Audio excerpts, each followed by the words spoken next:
चला आपण देवाच्या वचनाकडे जाऊया. तुम्ही आभार मानतो पुन्हा एकदा पास्टरांचे. आज तुमचे देखील आभार मानतो, तुम्ही समजून आलात. आणि मी एक लहान सेवक आहे, जे सांगितलं गेलं त्याकडे लक्ष देऊ नका. असं समजा की मी इथलाच एक लहान सेवक आहे. आणि कारण सायकल फिरत होतो आम्ही, नाही का, त्यावेळेस असं कधी वाटलं नाही एवढं मोठं आपल्याला काहीतरी संधी मिळेल. देव चांगला आहे, त्याची दया काय नाही का. बरं, आपण लेवीच्या पुस्तकाकडे जाऊया. आज मला असं वाटतं की लेवीच्या पुस्तकातून आपण थोडंसं काहीतरी शिकावं, नाही का. जुन्या कराराचे पुस्तक तुम्हाला काही कंटाळून वाटतात का? काय पुस्तकं मला वाटतं कधी कधी, आणि म्हणतो काय देव आहे, काय लिहून ठेवलं, नाही का, असं वाटतं कधी कधी. पण देवाचे आभार मानूया की त्याच्यामुळे तुम्हाला हजारो संदेश मिळतील. किती मिळतील? हजारो मिळतील, नाही का. मी तुम्हाला काही 10-20 म्हणत नाही, हजारो संदेश मिळतील. तर एक संदेश त्यामधलाच आहे. लेवी 6, 12 आणि 13 वचन आपण वाचूया.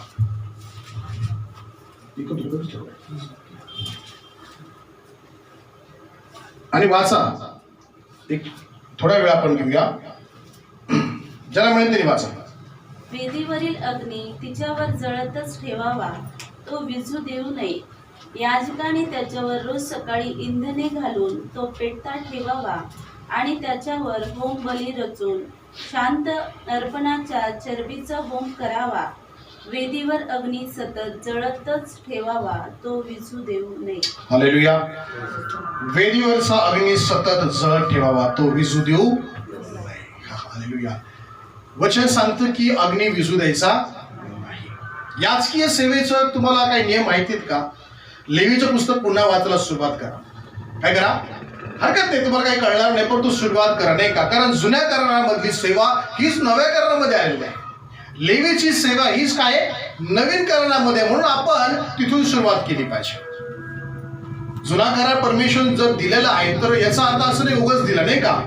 कारण ती प्रतिछाया आहे, नाही का. इब्रिकाच्या पत्रकात म्हटले की जी सेवा मंडपाची सेवा होती ती काय, ती प्रतिरूप आहे नव्या करारामध्ये, नाही का. आणि आपण जे करतो त्याची एक छाया ती आहे. आणि म्हणून जुना करार तितकाच महत्वाचा होता, नाही का. याचकीय सेवेमध्ये काय, निवास मंडपामध्ये 2 भाग, आणि या 2 भागामध्ये एका भागात वर्षातून एकदा सेवा आणि दुसऱ्या भागामध्ये रोजची सेवा असायची, नाही का. आणि या सेवेचा अर्थ काय होता की देवाला प्रसन्न करणं.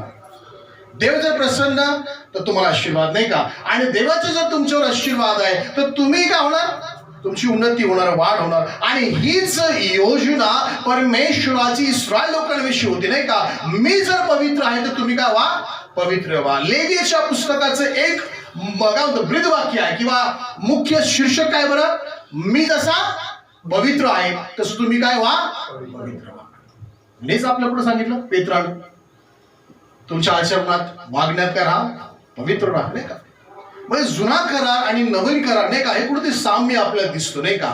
बरं, मग ज्या वेळेस परमेश्वराने निवास मंडपाची योजना केली, याचा हेतू असा होता की त्या निवास मंडपामध्ये परमेश्वरानं वस्ती करावी, नाही का. आणि वस्तीच्या द्वारे परमेश्वराचे आशीर्वाद तुम्हाला मिळावे.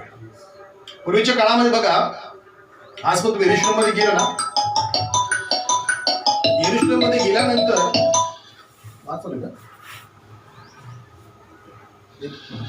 बंद करा.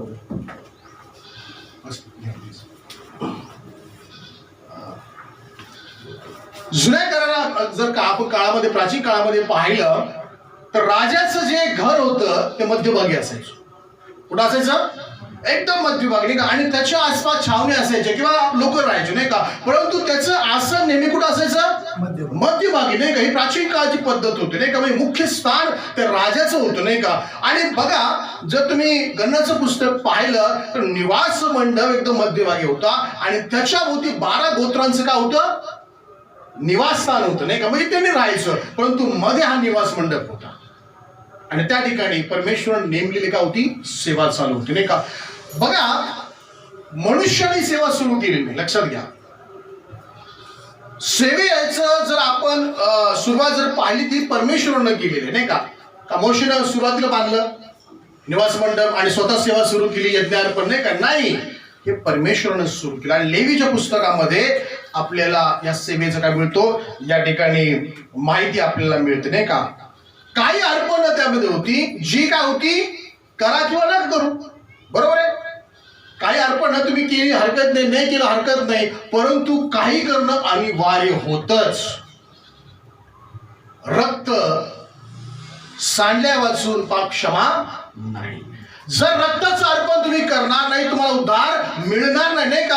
जर तुम्ही आपल्या अपराधांसाठी, पापांसाठी लेवीच्या पुस्तकाप्रमाणे रक्त नाही सांडणार, तुमच्या पापाची क्षमा होणार नाही, तुमचे अपराध पुसून टाकले जाणार नाही. आणि नवीन खरामध्ये पण एकच अर्पण आहे, येशू ख्रिस्ताचं अर्पण, आणि ते तुमच्या तारणासाठी अनिवार्य आहे. त्याच्याशिवाय स्वर्गात प्रवेश नाही. हालेलुया.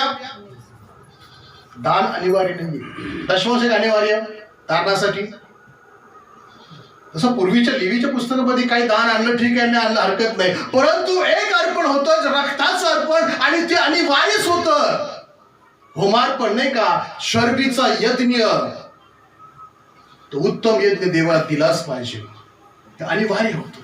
मग देवाने काय केलं नवीन करारामध्ये, नवीन करारामध्ये येशूचं रक्त अनिवार्य केलं, नाही का. तुमच्या तारणासाठी कुठल्याही गोष्टीपेक्षा आज येशूचं रक्त अनिवार्य आहे, येशूचं सामर्थ्य अनिवार्य, नाही का. तर त्याच्याद्वारे तारण आहे.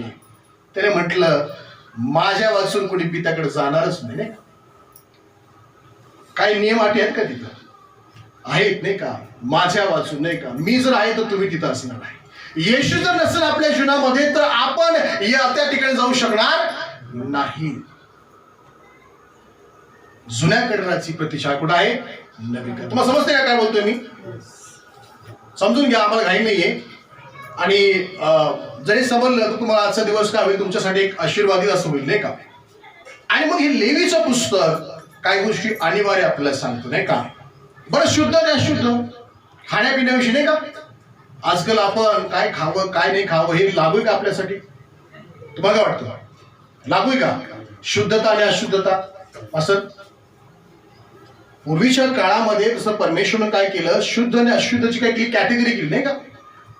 काय खायचं आणि काय खायचं नाही, रक्त प्यायचं नाही. आपण काय ते हे का काय म्हणतात त्याला, ते पिशाच आहेत का आपण, रक्त पिणारे, नाही का. ड्रॅकुला एक शब्द आहे त्याला. हा, आपण काय सैतानाचे लोक होत का, नाही. पूर्वीच्या प्राचीन काळामध्ये लोक रक्त पित होते, नाही का. फार अघोरी प्रकार, फार विचित्र प्रकार, आपण त्याची कल्पना करू शकत नाही. आपण म्हणतो देव का कडक आहे, नाही का. अहो तिथली पिढी काय होती ते बघा, पहिली पिढी काय होती हे बघा, मग देव का कडक राहणार नाही, नाही का. मुलं जर वाईट तर देव पण कडक राहणार ना. पिढी जर वाईट आहे तर परमेश्वर देखील आपल्याला नाही तसंच आणणार.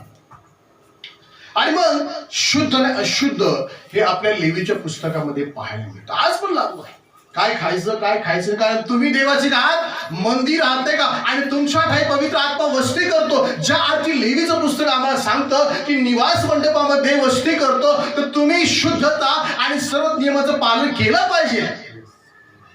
आणि हेच नवकरण आपल्याला सांगतं 1 कोरिंथी 3:16 की तुम्ही देवाचे काय मंदिर आहात. पण आम्ही काय पण खाऊ शकत नाही. ठीक आहे, आम्ही गुटखे खायचो, नाही का, सिगरेट ओढायचो, दारू प्यायचो, नाही का. आता ते बोलू शकतो आम्ही. एकदा पाईपलाईनला आम्ही गेलो, आमचे एक असे वडील होते बिचारे, खूप चांगले आत्मिक आम्हाला वाटायचे. आत्मिक होतेच ते, खूप आम्हाला अभ्यास द्यायचे, प्रकटीकरण वगैरे. तर आम्ही त्यांच्याकडे स्टडी घ्यायसाठी जायचो. एकदा अचानक गेलो आम्ही त्यांना सांगता, आणि अंकल सिगरेट पित होते. आता एक खरी गोष्ट सांगतो का मी तुम्हाला, अंकल ते मस्त सिगरेट उडवत आणि ते पाहिलं त्यांनी आम्हाला, ते पण गडबडून गेले, आम्ही गडबडून गेलो. अरे हे तर या पास्टर बसा, काय लक्षात घ्या म्हणे, हे याने काहीच होत नाही म्हणे, हे आपल्या शरीरासाठी काय नाहीये, एवढं काय विशेष नाहीये, आपलं शरीर मातीत जाणार, हे घेऊ शकतो आपण हे करायचं नाही का, करायचं किंवा नाही करायचं, पण हे काही नाही फरक पडत. त्या दिवसापासून अंकलची आमची काय सलामचा अर्थ तुम्ही तिकडं आम्ही इकडं, नाही का. बायबल सांगतं संगत नाही का जे आहे, जर चुकीची संगत असेल तर माणूस चुकीचा बनतो, नाही का. आणि प्रियांनो, अशी लोकांची कधी कधी दृष्टिकोन असतो, नाही का, हे चालतं मला, नाही हे काय हरकत नाही, घेतलं तर काय थोडंसं चालून जाईल. परंतु लेवीचं पुस्तक सांगतं की जर तुम्ही देवाचे लोक आहात तर आपण याच्यामध्ये काय ठेवलं पाहिजे, अंतर ठेवलंच पाहिजे, नाही का. काय शुद्ध आहे आणि काय अशुद्ध आहे. प्राणी म्हणा, एखादं नाही का कुठले मद्यपान असेल, शरीराला घातक गोष्टी असतील, याच्यापासून आपण काय केलं पाहिजे, दूर राहिलं पाहिजे, कारण तुम्ही देवाचे का मंदिर आहात. तर लेवीच्या पुस्तकामध्ये हेच काय आपल्याला समानता या ठिकाणी पाहायला मिळते. मग याचकाल हे काम रोज करावं लागायचे नाही का. काही काम आपण पण करतो. ब्रदर मला नेहमी सांग, मी आज इकडे कामात आहे, मी तिकडे कामात, आपले काम आहेत नाही का. याचकांची पण कामं होते आणि त्यांची कामं दैनंदिन होते. याचकाला सुट्टी नसायची, सगळ्या सुट्टी, परंतु याचकाला सुट्टी नसणार नाही का. आणि त्यांचं काम नित्य नियमाने चालायचं. बरं, ते काम काय होतं? रोजचे अर्पण करणं, बली अर्पण करणं, दिवे लावणं नाही का. दिवे ते आपले जे पवित्र स्थानामध्ये, आता बघ तुम्हाला खिडक्या या ठिकाणी आहेत. पवित्र स्थानामध्ये खिडक्या नव्हत्या. काय नव्हत्या? खिडक्या नाही त्या ठिकाणी. का बरं? बाहेरचा प्रकाश नाही पाहिजे देवाला, कारण देव स्वतः प्रकाश आहे नाही का. सूर्याचा प्रकाश देवाला नको आहे, कारण स्वतः देव काय सूर्याचं निर्माण करतं नाही का. आणि म्हणून त्या पूर्ण एरियामध्ये किंवा त्या हॉलमध्ये काय नव्हते, कुठल्या प्रकारच्या खिडक्या नाही. आणि मग जो अग्नी होता तो वरून आलेला अग्नी होता. लक्षात घ्या, आतले दिवे जे पेटलेले होते हे देवाच्या अग्नीतून पेटलेले दिवे होते. लक्षात घ्या. काढूया आपण लेवीचं पुस्तक 9वा अध्याय 24 वचन. 9:24. आणि परमेश्वरासमोर अग्नी निघाला व त्यांनी वेदीवरील होमार्पण व चरबी हे भस्म केले. हे पाहून सर्व लोकांनी जय जयकार केला व दंडवत घातला. हालेलुया. आणि परमेश्वराचा समोरून काय निघाला? अग्नी निघाला. वरून अग्नी आला. लक्षात घ्या, हा अग्नी खालून लावलेला अग्नी नाही. लक्षात घ्या, तुम्ही आणि मी लावल्यासारखं नाही का. हा अग्नी कुठून आहे? वरून आहे का. आणि तिथून काय झाली? पवित्र स्थानाची सेवा सुरू झाली. लक्षात घ्या, लक्षात घ्या, कुठलाही कार्यासाठी अग्नी गरजेचा आहे नाही का. अग्नी शिवाय काय नाहीये, सेवा नाहीये. आणि ज्यावेळेस अग्नी आला तिथूनही सेवा सुरू झाली. लक्षात घ्या, पेंटिकॉस्ट लागता ना, आणि तिथून सेवा सुरू झाली ना, नाही बरं का. मी काय काय चुकीच सांगत आहे. हा, पवित्र स्थानामध्ये सेवा अग्नीनंतर सुरू झाली आहे. तो पण काही नाही दिसत तुम्हाला नाही का. ज्या वेळेस वरून अग्नी आला आणि त्यानं होम बली भस्म केली, होम बली यज्ञार्पण भस्म केलं, आणि मग तो अग्नी घेऊन ते कुठे गेले? परम पवित्र स्थानामध्ये, पवित्र स्थानात गेले, दिवे लावले, धूप जाळा, आणि त्या सेवेची काय झाली? सुरुवात झाली. पण तो अग्नी मोशेनं लावलेला नव्हता, अहरोन पण लावलेला नव्हता, लेवीचा नव्हता, कुणाचा नव्हता. तो परमेश्वरापासून आलेला का होता? अग्नी होता नाही का. शिष्य आपल्या घरात बसलेला पण नाही का. आम्हाला पण कधी कर्मामध्ये बसून राहावं लागायचं, कोणी काही येईल का नाही का आमच्याकडे भांडणं करायला. पण ज्या दिवशी पवित्र आत्मा आला, ते शलमोनाच्या देवडीवर गेले नाही का.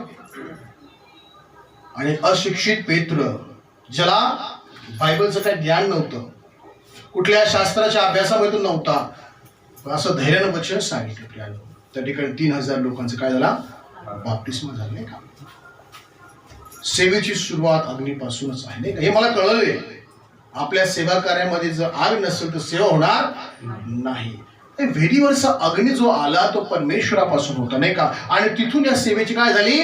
सुरुवात झाली नाही का. आणि मग रोज दिवे पेटते ठेवायची. याचकाचं काम काय होतं? दिवे पेटत ठेवणं नाही का. पवित्र स्थानामध्ये बाहेरचा प्रकाश नव्हता, आणि याचकांचं काम होतं की बाहेरची वेदी आणि त्यावरचं अग्नी आणि आतले दिवे काय करणं? पेटते ठेवणं. आणि प्रियानो, जसं यज्ञाचं वेळ यायची तसं त्यांना तयारी करावी लागायची. पण बायबल काय सांगतं की तो अग्नी सतत जळत ठेवावं नाही का. हे याचकांचं निरंतरचं काम होतं. याचकांचं काय होतं? हे नेहमीचं काम होतं. सकाळच्या वेळेस 10 वाजता, सायंकाळी 6 वाजता, दुपारच्या वेळेस नेहमी यज्ञासाठी अग्नी काय करणं? जळत ठेवणं. तो विझू द्यायचा नाही. लक्षात घे, तत्व होतं जुन्या करारामध्ये नाही का. पण नवीन करारामध्ये काय नाही का. आपण जर नवीन करार विचार केला तर मी तुम्हाला तुलना करून सांगत नाही की लेवीच्या पुस्तकामधली जी सेवा ही तुमच्या माझ्या जीवनामध्ये कशी आहे नवीन करारामध्ये नाही का. आपण जाऊया तेसलिंगाचं पत्र, पहिली तेसलिंग 5, काय वचन वाचूया आपण 16 पासून. सर्वदा आनंदित असा. सर्वदा काय करा? आनंदित असा. का कधीतरीच? सर्वदा. आमच्याकडे आम्ही कधी कधी मस्ती करतो, म्हणजे मजाक करतो. पहिला आठवडा काय? Golden week. दुसरा आठवडा ब्रॉन्झ वीक. आणि तिसरा आठवडा रद्दी वीक. शेवटी मनुष्य दुःखी होतो नाही का? पैसे नसतात, काम नसतं, दुःखी असतं मनुष्य नाही का? मग बायबल सांगतं सर्वदा काय करा? आनंदित असा. ही तुमची सेवा आहे नाही का? आपल्याला वाटतं आनंद करणं म्हणजे भावना आहे नाही का? परंतु आनंदित राहणं ही पण सेवा आहे एक प्रकारची. कारण पवित्र आत्म्याकडून ते येतं नाही का? सेवेमध्ये पौलासारखं आनंदी कोणी नव्हतं नाही का? तर दुःख तेव्हाच वाटलं जेव्हा एका आत्म्याचं काय झाला? नाश झाला नाही का? माझ्याकडं काही नाही, मी आंध्र्या कोठडीत आहे. त्यानं तिथून फिलिपिकाचं पत्र लिहिलं नाही का? आणि म्हटलं प्रभूमध्ये आनंद करा. मी कधी कधी विचार केला, जर आपल्याकडे सगळं निघून गेलं तर आपण हा आनंद करू शकतो का? आपण तितक्याच आवेशाने प्रचार करू शकतो का? आपण तितक्याच आवेशाने प्रभूसाठी आत्मा जिंकू शकतो का?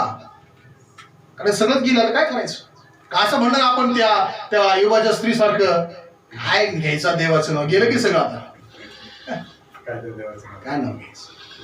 सर्वदा आनंद करा नाही का? तुमची माझी सेवा आहे का? निरंतर करण्याची काही सेवा आहे. नवीन करा तुम्हाला सांगतो नाही का?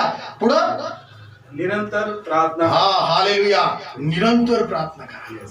निरंतरता नाही का? नवीन करारामध्ये निरंतरता आहे. जसं जुन्या करारामध्ये सतत करा याचकांना नेमलेलं होतं नाही का? नवीन करारामध्ये आपण म्हणतो आपण देवाची याजक आहोत. निरंतर काय करा?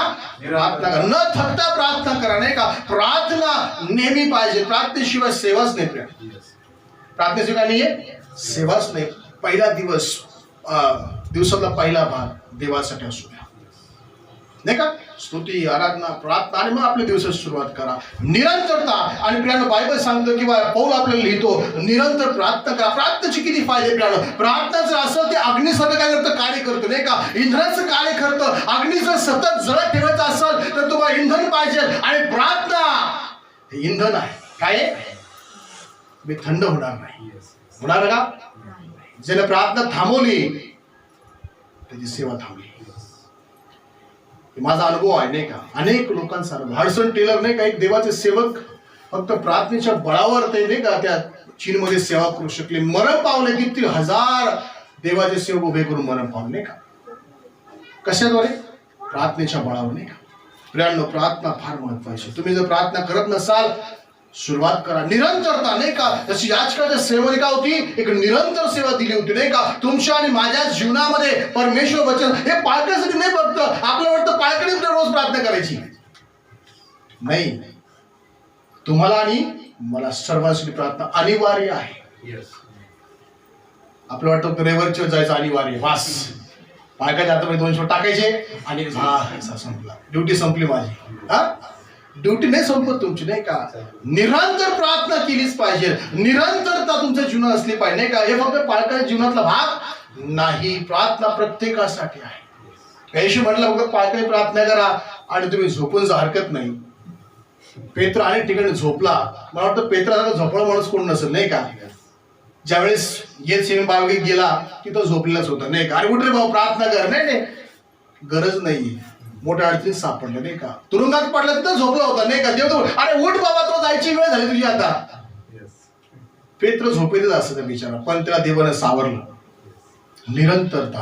निरंतरता आणि ही निरंतरता प्रार्थनेमध्ये आपली दिसली. पुढं सर्व स्थिती उपकार स्तुती करा. सर्व स्थितीमध्ये, बऱ्याच वाईटामध्ये नाही का? चांगल्या कठीण परिस्थिती काय करा? उपकार स्तुती करा. पुढं कारण तुम्हाविषयी ख्रिस्त येशूमध्ये देवाची हीच इच्छा आहे. देवाची हीच इच्छा आहे. प्रार्थना करावी, आनंद करावा आणि काय करावे? नेहमी उपकार मानावेत नाही का? पुढं आत्म्याला विझू नका. इथे यायचं आपल्याला. आत्म्याला विझू देऊ नका हे सांगितलं जुन्या करारामध्ये नाही का? अरे अग्नी विझू देऊ नये नाही का? आणि जुन्या करारामध्येच आपण जर पाहिलं तर हेच नवीन करारामध्ये दिसतं. आत्म्याला विझू नका. अरे अग्नीच आत्मा आहे तुमच्यामध्ये, पण तू काय अग्नी आहे. ती सेवा तुमच्याकडे आहे नाही का? पण विझवायचं का पेटत ठेवायचं तुमच्या हातात आहे. अनेकांची अग्नी विझून गेली. अग्नी विझतो बघ. जसं एखादं बी निष्फळ होतं नाही का? तसं अग्नीला विझवता येतं. काय विझवता? कोण म्हणतो अग्नी विझू देऊ नका, आत्म्याला विझू नका, नाही का. आत्मा म्हणजे आग आहे. कारण इब्री 12:20 मध्ये काय म्हटलं की तुमचा देह हा भस्म करणार आहे, अग्नी आहे, नाही का. आणि जर ही आग तुमच्यामध्ये पेटत ठेवायची असेल, त्याला विझवायचं नसेल, तर निरंतर प्रार्थना, देवाचं वचन आणि उपवास, देवाच्या मंडळीची सहभागिता याच्यामध्ये तुम्ही राहिलेच पाहिजे. आणि याच्यामध्ये खंड पडला तर आत्मा विझला.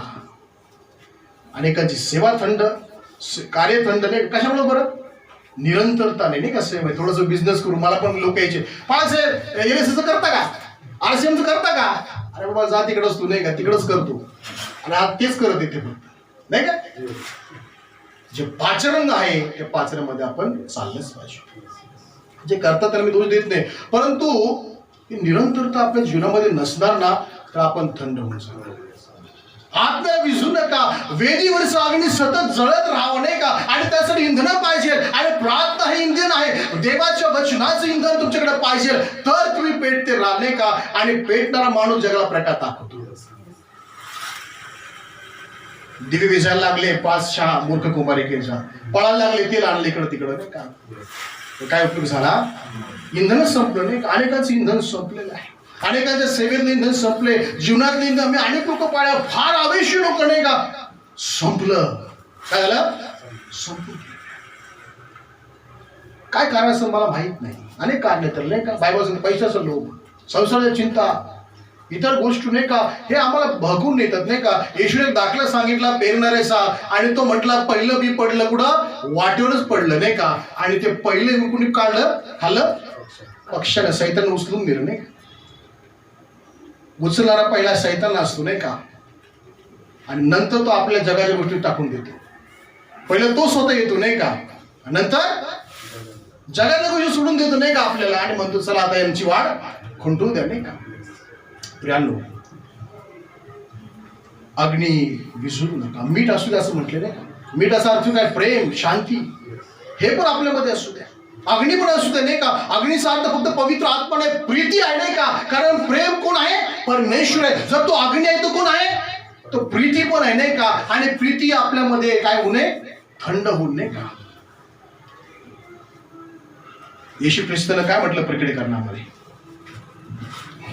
काढूया आपण 3रा अध्याय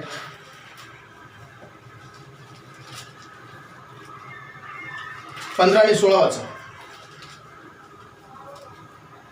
तुझी कृती मला ठाऊक आहे, तू शीत नाहीस व उष्णही नाहीस. तू शीत किंवा उष्ण असतास तर बरे होते, पण तू तसा नाहीस, कोमट आहेस म्हणजे उष्ण नाहीस, शीत नाहीस, म्हणून मी तुला आपल्या तोंडातून ओकून टाकणार आहे. हा, काय समजते लावदिकाची, नाही का. लावदिका मी शेवटचे मंडळ, नाही का. 7 मंडळ आहेत इफिस पासून तर लावदिक्यापर्यंत, नाही का. वेगवेगळ्या कालखंडातल्या मंडळ आहेत, आणि शेवटली मंडळी कुठली आहे, लावदिक्या. जगिक मंडळी, नाही का, स्वतःला श्रीमंत समजणारी मंडळी, स्वतःला आत्मिक समजणारी मंडळी, परंतु त्याच्यामध्ये काय नाहीये, ती आगच नाही का. इफिस मध्ये आग होती आणि ते थंड झाले, का. देव त्याला दोष देतो, अरे तू पहिली प्रीती सोडली, नाही का. तुझ्यामध्ये तो अग्नी होता, अग्नी म्हणजे काय, प्रीती, नाही का. आणि ती काय झाली, थंड झाली.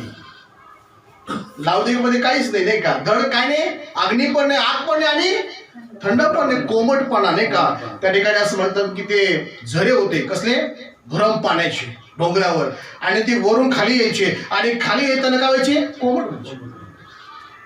लावदिका मंडळीचे काय लक्षण होतं, कोमटपणा, नाही का. परंतु त्यांना वाटायचं अरे किती छान आम्ही, नाही का. आणि स्वतःची बढाई मारत होते, नाही का.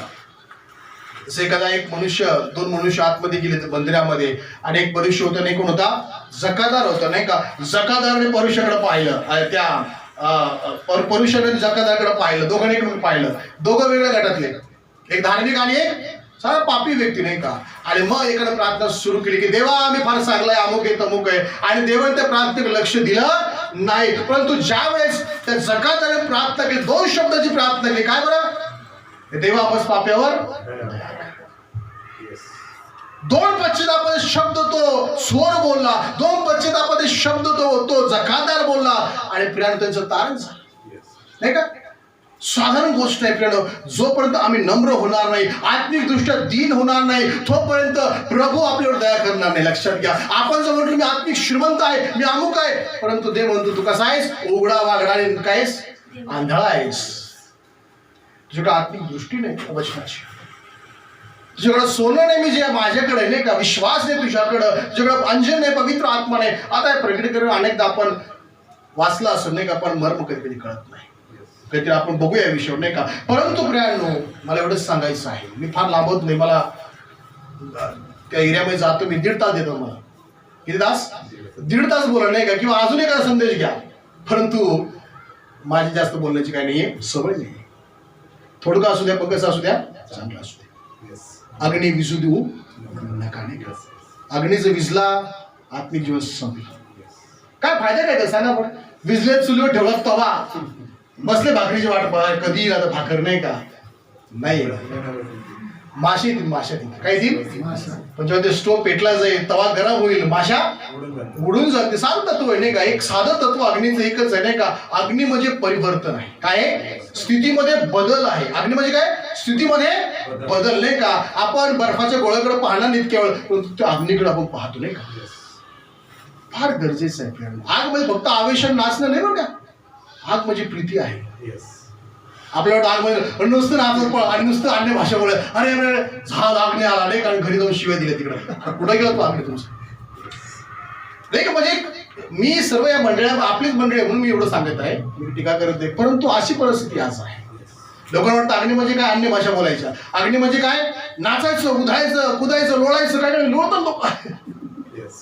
लोळून काय काय झालं बरं, काय आत्मिक गोष्टी काय साध्य केल्या, काही साध्य होत नाही. त्याच्यातून लक्षात घ्या, जे साध्य होतं प्रीतीनं नाही का. देवाने जर कुठली योजना सिद्धीच दिली तर प्रेमाच्या द्वारे. त्यानं प्रेमाने जग जिंकलं नाही का. त्याला अग्नी पण पाठवत आला असता, जिंकलं का अग्नीला? नाही. देव जरी भस्म करणं अग्नी, पण बायबल सांगतं देव प्रीती. देव कोण आहे? प्रीती आहे. आणि प्रियानो, अग्नीचा अर्थ फक्त पेंटिकोसचा अग्नी नाही का. अग्नीचा अर्थ प्रेम आहे नाही का. अग्नीचा अर्थ दया आहे, पवित्र आत्मेचं फळ आहे नाही का. आणि याच्यामध्ये पण आपण राहिलं पाहिजे. आवेश असला पाहिजे. अग्नी म्हणजे आवेश नाही का, आवेश आपण असलं पाहिजे प्रभूमध्ये. परंतु प्रियांनो, जर आपण आत्मिक फळामध्ये कमी पडलो, कारण पवित्र आत्मा अग्नीचं काय दर्शक आहे, ते आपल्यामध्ये असू द्यावं. आपण प्रार्थनेत वाढावं. आत्म्याला भाकरीची गरज आहे, आत्म्याला इंधनाची गरज आहे. आणि कुठे मिळतं? आपल्या देवाच्या मंडळीमध्ये मिळतं नाही का. हा, आपण उशिरा येतो, आपण नाही का. आता आध्यात्मिक गोष्ट नाही का, आपली थोडीशी जरा टंगळमंगळ चालते नाही का, जरा जायचं न जायचं, करायचं कडे. परंतु आपल्याला जर म्हटलं कोणी चेक घेऊन जावं राहा, या घ्यायला, अरे लॉकडाऊन आहे, करोना नाही गेलं पाहिजे, मला फार अर्जंट आहे. आणि चर्च मी म्हटलं अरे नाही करोना आहे सध्या नाही का, नंतर जाऊ. आणि जर म्हटलं की 10 लाखाचा चेक देणार तो, मात्र आपण करोना विसरून जातो नाही का. अनेक गोष्टी आहे सांगण्यासारखे नाही का, परंतु वेळ कमी आहे. पण संदेश विसरू नका नाही का. इतकं सांगितलं आणि ते वाहत गेलं नाही का, असं नाही. अग्नीवरचा, त्या विधीवरचा अग्नी विसरू नका. निरंतर पेटत राहा. या मंडळीतला अग्नी नेहमी पेटत राहा. अग्नी पेटवणं तुम्ही आहात नाही का. तुम्ही पेटले की तुमचे पास्टर पेटतील. आपल्या असं वाटतं त्यांनी पेटावं पाहिजे, नाही. 120 लोक होते नाही, किती होते? पेत्र एकच पेटला तिकडं नाही, मंडळी पेटली नाही का प्रार्थनेमध्ये. तुम्ही तर आठवतो फक्त एकदा आले ऐकण्या, श्रोते होऊ नका नाही का. मंडळीमध्ये आपण श्रोते म्हणलो. कोण? हा, ते लावतात तिथं, ते वाजवतात बिचारी, एकटी वाजवत, एकटी वाजवत येत नाही का. तुम्ही आपलं ऐकतात नाही का.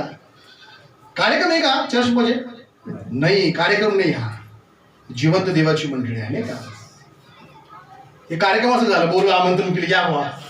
अरे मंडळी काय, ही मंडळी तुम्ही असं पाहुण्यासाठी यायचं नाही इथं नाही का. ही तुमची मंडळी नाही का. तुम्ही सर्व काही तुम्ही केलं पाहिजे नाही का. आणि यांनी पाहिलं पाहिजे आणि माझी मंडळी करत आहे. हालेलुया. हे आमंत्रण का घ्या रे. अरे कार्यक्रम आहे का जेवणाचं इथं? हा ठीक आहे, मला बोलवलं चला नाही काय, मला आमंत्रण केलं, पण तुम्हाला सारखं आमंत्रण करणं म्हणजे काय, यांचा घरचा कार्यक्रम आहे आणि आता मी डीजे वगैरे लावतो आणि मग आपण तिथं भक्ती करूया. नाही, तशी मंडळी नाही प्रियांनो. सेवा फार वेगळी आहे नाही का. तुमच्या पास्टरना अगोदर तुम्ही तर असलं पाहिजे. तुम्ही सेवेची सुरुवात केली पाहिजे नाही का. सेवा तुम्हाला पण दिली का नाही. आशीर्वाद तुम्हाला एकट्यालाच आहेत का. सर्वांना आहेत नाही का. फक्त पालकांनाच आहेत का. नाही, सर्वांना आहे. म्हणून ही तुमची जबाबदारी आहे. आता करतात काय लोक बरेच मी पाहिले पण काही तसेच येत नाही का. ते पहिले पण ठोकळे होते आता पण काय ठोकळेच आहेत बिचारे नाही का. फक्त उचलून त्याला दुसरीकडे ठेवावं लागतं नाही का. ठोकळे बनू नका, उपयोग काहीच नाही. या भागामध्ये फार लोक पाहिले फक्त इथून तिकडं तिकडून इकडं, पण आध्यात्मिक उन्नती काहीच नाही. देवाच्या वचनाची अजून काही माहिती नाही. अलक्ष काय बोलतोय मी. तसं ख्रिस्ती व्हायचं नाही. स्थिर राहा, वचनात राहणे का. आमच्या मंडळामध्ये मी पाहिले लोक हलत नाही कुठंच, कधीच हलत नाही. किती मोठा आला प्रीचर ते हलणार नाहीत नाही का. मिळतं त्याला देवाचं वचन नाही का. पुढे जायची गरज नाही. आपले नेते आपल्यासाठी काय करतात, मेहनत घेतात नाही का. आपण त्याच्या कामाची कदर केली पाहिजे. देवाच्या सेवकांची बायबल नेहमी सांगतात कदर करा, आस्था बाळगा, त्याला मान द्या, सन्मान द्या नाही का. रोज हार घेऊन येऊ नका, पण काय द्या, सन्मान द्या. त्याच्या कार्यामुळे द्या नाही का, त्याच्या निवडीमुळे द्या. बेरीसारखं देव मानू नका त्यांना नाही का. देवाच्या लोकांना तुमचे हे काय सेवा आहे, कार्यक्रम नाही. सेवा समजलं. कोणतरी म्हटलं सेवा म्हणजे काय, देवाच्या हातपाय दाबायचे का. मला विचारलं पण सेवा म्हणजे काय, देवाच्या हातपाय दाबायचे पळायचे. अरे सेवा म्हणजे मंडळीमध्ये केलेलं कार्य. सेवा म्हणजे देवाची पाळलेली आज्ञा, देवासाठी काहीतरी करणं नाही का. देवाच्या हातपाय दाबणं नाही. आणि सेवा करा तुम्ही नाही का. कार्यक्रमासाठी येण्यासारखं करू का. आपण काय पाहुणे मंडळीमध्ये कोणी पावलं नसतं का. पाहुणे आपण सर्वजण नाही, पाहुणे नाही. आपण जेवण करायचं तयार, आपण वाढायचं, लोकांना खाऊ पिऊ घालायचं आणि नंतर आपण बसायचं ते दासासारखं. का म्हणायचं, प्रभू आम्ही निरोपी दास आहोत. ही सेवा आहे नाही का. आम्ही पण हे करतो नाही का. आम्ही लोकांना जीव घालतो आणि नंतर आम्ही जेवण करतो नाही का. अधिकारासाठी वागत नाही आपण का, कारण आपल्याला दिली सेवा आहे नाही का. येशूने शिष्यांचे काय धुतले, पाय धुतले नाही का. तो म्हटला मी जर प्रभू आणि गुरु तुम्ही हे केलं पाहिजे नाही का. ही सेवा आहे, याला सेवा म्हटलं. एकमेकाची सेवा, एक दुसऱ्याची सेवा नाही का. मंडळीमध्ये कार्यक्रम म्हणून नाही. पुष्कळदा लोक कार्यक्रमासाठी जातात नाही का. सेवा त्यांना माहिती नाही. म्हणून सेवेचं भान ठेवा. या वर्षामध्ये काय करा, मंडळीमध्ये सेवा करा हे का नाही. आमंत्रित म्हणून येऊ नका. देवा तुम्हाला आशीर्वाद देऊ.